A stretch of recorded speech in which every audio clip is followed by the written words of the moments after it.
Hello again, Joyless Gaming here, and I was just recording a tower, but I thought I'd throw out a quick thing discussing my thoughts on the gear system and basically put in my 2 cents about what they could do with it in future rather than keep it the way it is, because I think there are some problems with the way it is. So, hopefully this won't take too long. My main issue, really, especially since the Legendary Edition, is the stats. The strength, ability, defense, health. I've found that higher difficulty, even medium difficulty towers at level 30 now, every fight has become a boss fight because the gear makes their health and defense so high, their strength and ability so high, that everything becomes a proper struggle. It either takes ages to beat them, or they are really seriously threatening. And if you've encountered a level 30 Bane, oh my. Level 30 Bane with cheating AI and all of that capacity for extra damage, it sucks. So, quite frankly, I know that the idea of the competitive mode is that it doesn't have the stats enabled. I mean, but the characters still have base stats that are different, which make it difficult to balance, and I think that shouldn't be done. I mean, balance should be done, but the stats shouldn't be. Bear with me. I've not written this down or anything. But this character card structure thing here, I think can be worked with, and I know I'm demonstrating with Mr. Freeze here rather than Captain Cold, but that's because it has something on it I want to demonstrate or point out. But the idea of using the gear to make your own costume is kind of neat. Only having access to shaders, though, rather than, full-blown colors or, design things, it really just recolors things that are that color. It's a bit limited, but not altogether bad, just a bit limited. But I think, yes, stats don't really help. Especially since, as I said, I mean, if you play AI stuff at level 30, they all become boss fights. You can play online competitively, you can play in tournaments, obviously it will be competitively, so you can play online competitively, but if you're playing any of the offline stuff in the multiverse, you can't, I've not seen any way that you can make that play in competitive mode, so it becomes an issue of you have to be relying on this stuff for getting through, well, I do because I'm not very good at the game, relying on this stuff to get through multiverse events, so you need good stats. But otherwise you don't really need good stats to be playing the game itself against other people. So I would suggest, I mean, it's a bit late to be talking about how they could implement it in Mortal Kombat 11, because they're probably going to announce that soon. But I would just suggest in future, you can keep it as the visuals for the making your own costume kind of deal, so that you can have whatever. I mean, you got sets that will probably match up to certain things.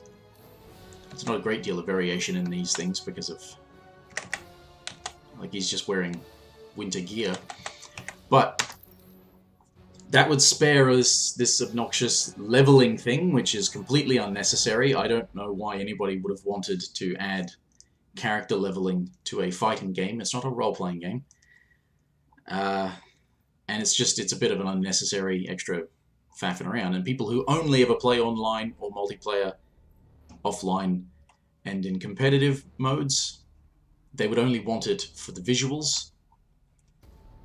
And I'm fine with only having visuals be related to it.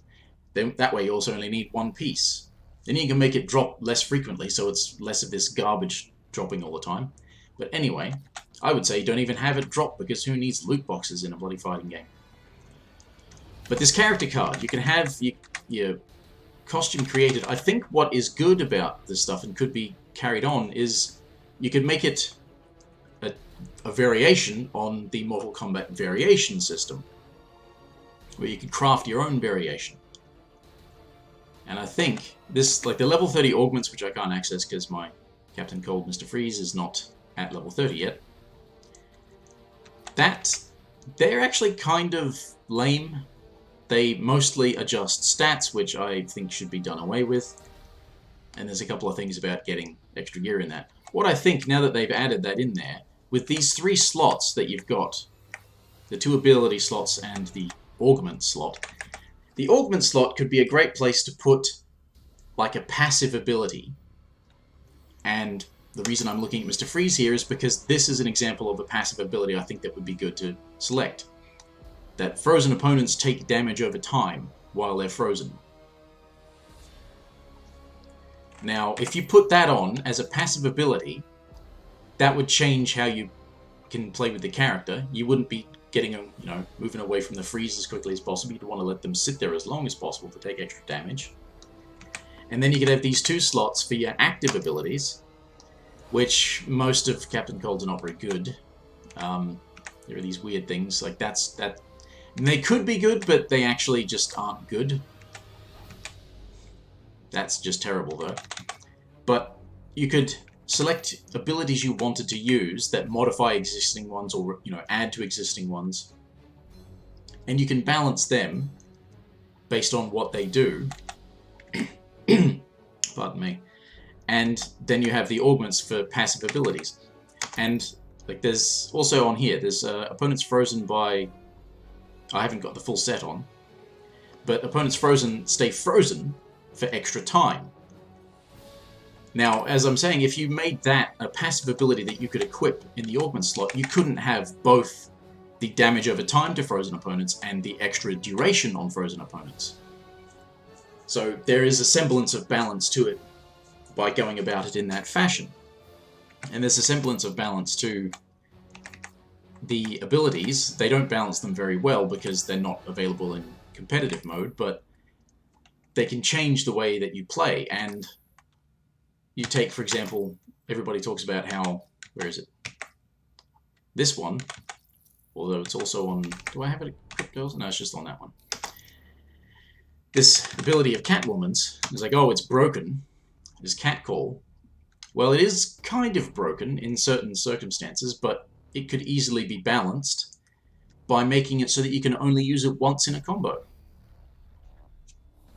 It's broken in situations where you can keep using environment attacks to keep an opponent airborne or stunned for long enough to call it in, because it's fairly slow to start up and you have to wait for the cat to reach them.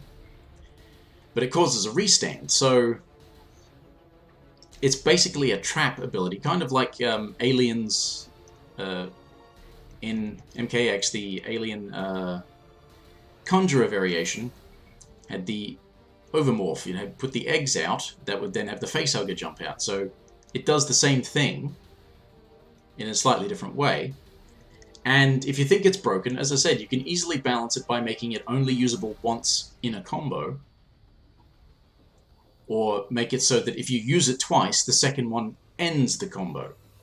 Like how you can't do 2 freezes in one combo with either Captain Cold or Sub-Zero. Or Superman, for that matter. Or Supergirl. You can only do a freeze once in a combo. You do the same thing here, it's not broken anymore. So, having the ability to equip... See, these ones, they're not so great. That's all related to getting extra cash in the multiverse, although why not if you want to have a multiverse farming thing. Where are the other sets?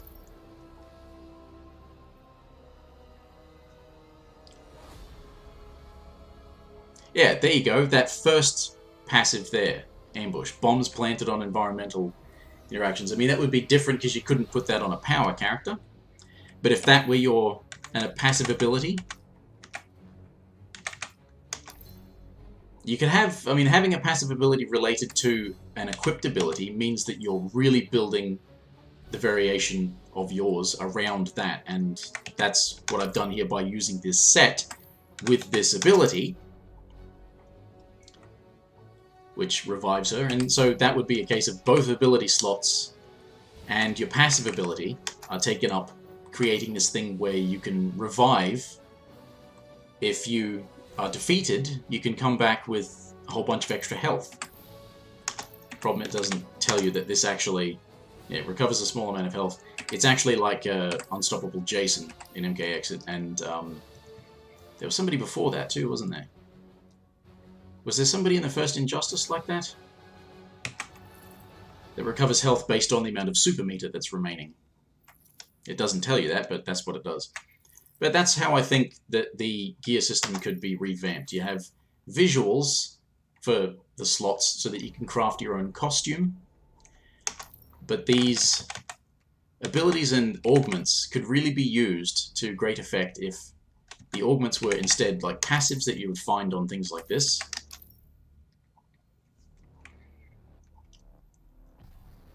Like that 4 out of 5 one there.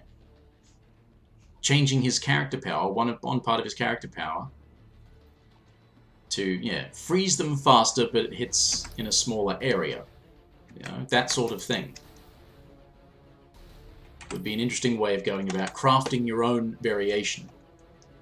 It would take effort to balance, yes, but it would be more interesting than just having a whole bunch of stats for non-competitive modes and the multiverse, which, as I said, is the thing that I spend most time playing, and therefore it really bugs me that now that they've added extra gear and extra stat bonuses and stuff, that at level 30 everything has become much harder in the multiverse, and it's significantly less fun. But I think, competitively, if you could craft your own variation, it could be a lot more fun, both to play and to watch. As I said, it would still take balancing, but that's kind of what you're supposed to do if you want a competitively viable fighting game. You should be balancing it, and quite frankly, I think they're not doing a particularly great job of balancing it at the moment, because there's still a bunch of characters that kind of stand out as being really solid. So they have a really hard time nerfing Black Adam. Anyway, I hope this was sort of not too hard to understand or poorly explained. I hope my meaning was conveyed accurately. Maybe not succinctly, but thanks for watching. This has been Joyless Gaming, providing unwanted commentary. Bye.